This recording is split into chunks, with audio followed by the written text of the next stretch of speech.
Hey guys, NIO reported deliveries this morning and we have a lot more news regarding China and zero COVID policy, so let's discuss this. First, NIO reported 10,059 deliveries and that's an increase of 174% year over year. The increase is so big because October usually is a very weak season because of the holiday.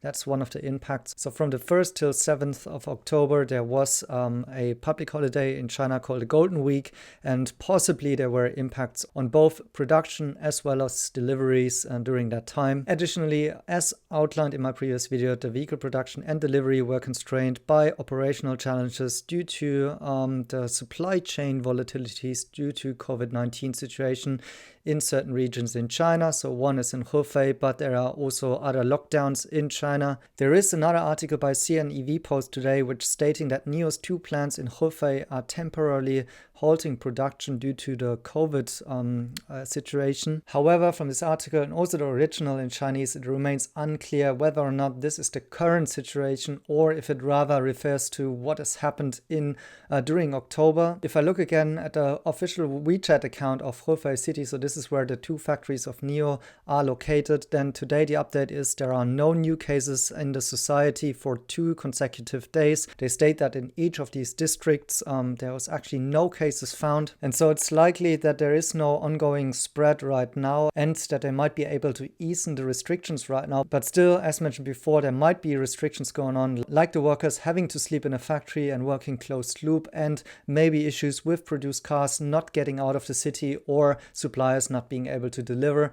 It's unknown for now. I guess we get more of detail regarding the situation actually in the NIO earnings call, which is about to take place on November the 10th. Now, before I go on talking about the COVID situation in China and news around that, let's first jump into the NIO numbers and have a more detailed look. In the beginning of October, I tweeted out this chart basically stating that it's looking like NIO may arrive between 600 and 700 daily vehicles delivered on a work-adjusted delivery basis in October. And this was based on some initial license plate data that we are getting. So NIO finished with a strong 3,855 cars being delivered between 26th of September and the 2nd of October, then had a drop due to the 1st October holiday week, and then actually continued quite strong. And although it's not ideal data, because for once it's license plate data, which doesn't necessarily go in sync with deliveries, and also the reporting weeks are overlapping between months, but these numbers seemed indicative that there was a strong start into the October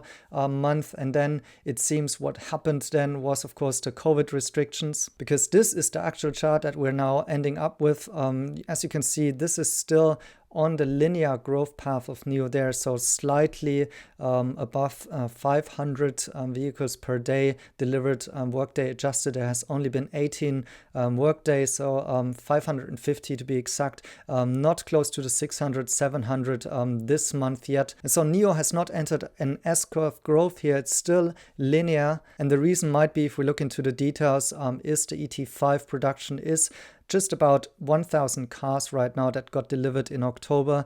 And so this is a bit higher than the ET7 in the second month after scaling production, and a little bit lower than the ES7 in the second month after scaling production. So as I stated before, it seems that the new NIO park in which ET5 production is being scaled up was most affected by those COVID restrictions so far. But to give you a little bit of a context for the NIO park and the ET5 ramp expectations, look at what Tesla Giga Berlin did. They announced that they reached 2,000 vehicles per week production rate 7 months after announcing that production has started.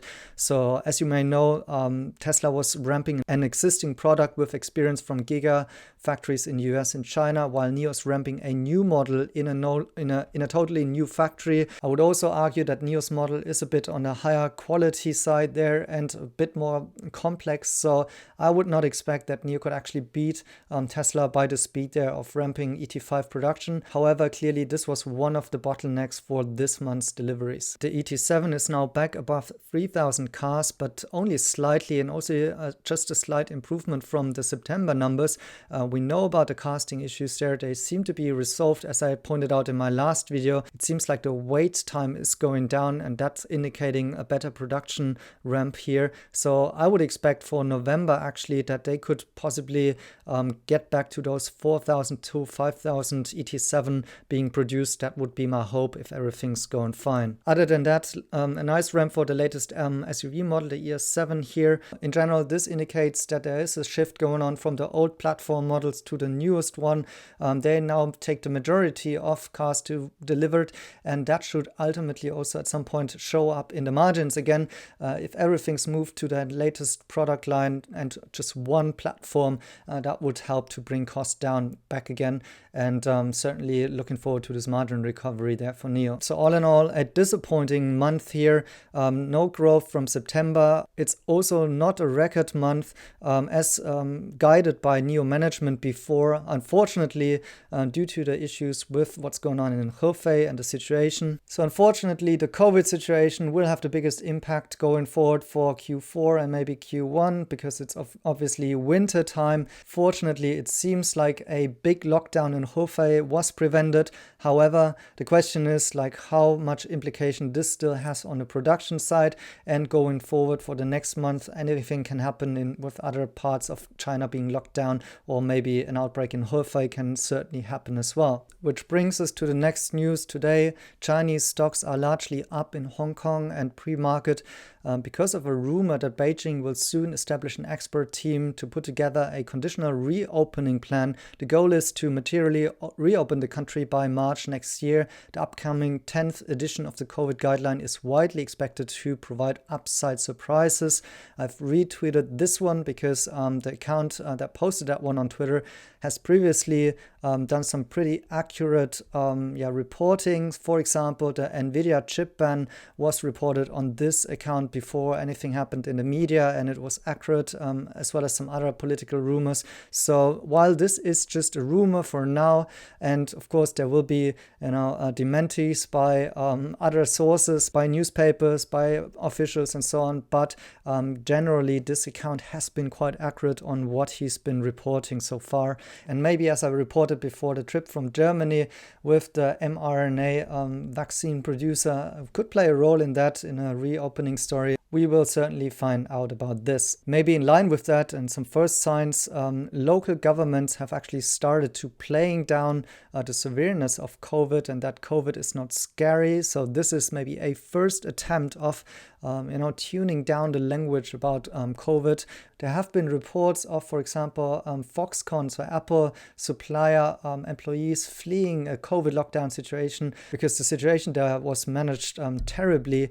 But they are not only fleeing the lockdowns, but those workers are actually also scared to get infected with the virus, not only because of the consequences that they would have to quarantine, but also because of the virus itself. So that's something to watch, whether or not we will see more signs like this here. These are more examples emerging on social media about downplaying that this virus is actually super deadly and needs to be avoided at all cost. Unfortunately, this is exactly the larger story that has affected NIO during this month of production, maybe in the next month as well, and maybe even in the next months to come. I don't know.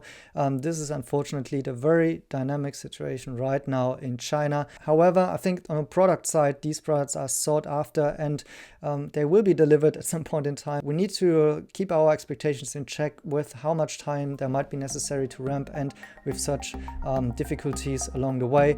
NIO will solve them at some point in time, but until then, it might be a quite bumpy road, unfortunately. So that's it for now. Thank you guys for watching, and see you in the next one.